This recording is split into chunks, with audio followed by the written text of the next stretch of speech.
अकबर और शेख की बहू। अकबर के हरम में करीब 5,000 महिलाएं थीं। ये वो महिलाएं थीं जिनका दर्जा उसकी बेगम से अलग था। जहांगीरनामा में दर्ज इतिहासकार कहते हैं कि मुग़ल बादशाह अकबर की 25 पत्नियां थीं, लेकिन मुख्य तौर पर 3 ही थीं: रुक़ैया सुल्तान, सलीमा सुल्तान और महारानी हीरा कुंवर। अकबर के हरम में हर महिला के शामिल होने का अपना एक किस्सा होता था। जैसा सरकार शेख की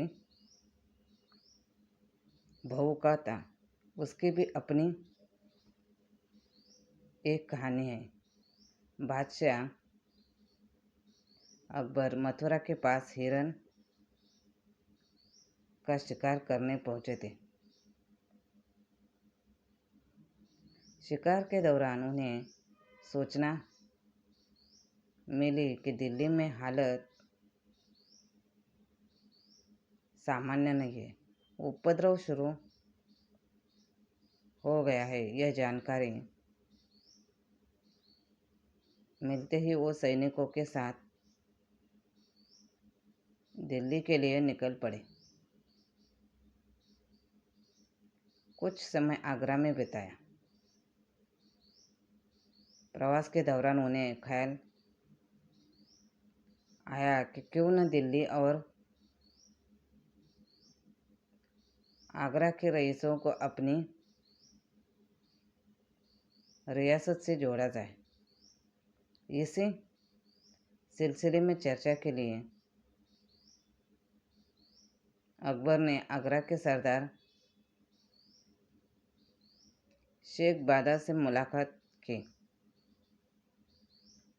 यह उस दौर की बात है जब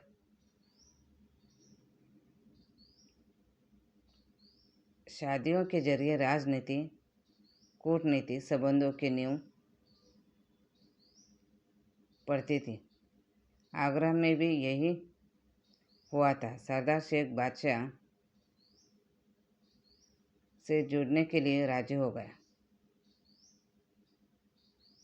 शहर में जैसे ही ये चर्चा आम हुई तो कोहराम मच गया। शहर के अमीरों के लिए यह खबर परेशान करने वाली थी, क्योंकि उन पर दबाव बढ़ गया था। आगरा प्रवास के दौरान ही एक दिन सुबह की सैर कर रहे बादशाह की नज़र उसी शेख बादा के बेटे अब्द उल बासी की बेगम पर पड़ी। बेगम बेहद खूबसूरत थी। उसे देखकर अकबर ने निकाह के लिए जिद पकड़ ली। अकबर को उस महिला की जानकारी मिलने के बाद शेख को पत्र भेजा। पत्र में साफ तौर पर लिखा कि वो उस महिला से निकाह करना चाहते हैं। यह बात पढ़कर बाप बेटे पर आसमान ही टूट पड़ा। दोनों में गुस्सा और आक्रोश था, लेकिन अकबर का विरोध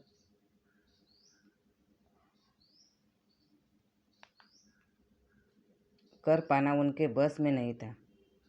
विरोध न जता पाने की एक वजह थी, वो था मुग़ल कानून। उस दौर में मुग़ल कानून प्रभावी था, जो कहता था अगर बादशाह किसी महिला पर चाहत भरी नज़र डालता है तो उसका पति उसे तलाक देने के लिए बाध्य हो जाता था। शेख के मामले में भी यही हुआ। उसके बेटे को अंततः पत्नी को तलाक देना पड़ा। पत्नी को तलाक देने के बाद उसे शहर छोड़कर दक्कन राज्य के ओर रुख करना पड़ा। उसकी पत्नी आकर तमाम महिलाओं की तरह बादशाह के हरम में खो गई। उस दौर में ऐसी घटनाएं आम थी जब बादशाह अपनी अय्याशों के लिए लोगों को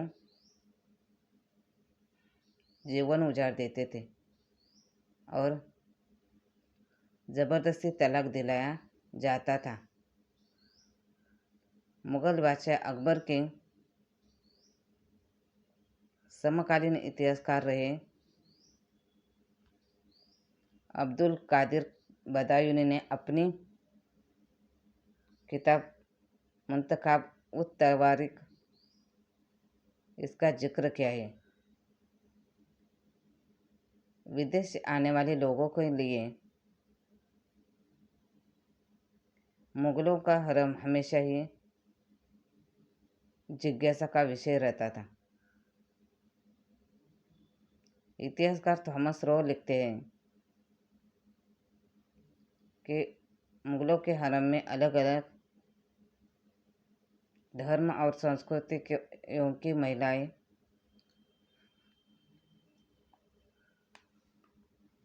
मौजूद रहती थी।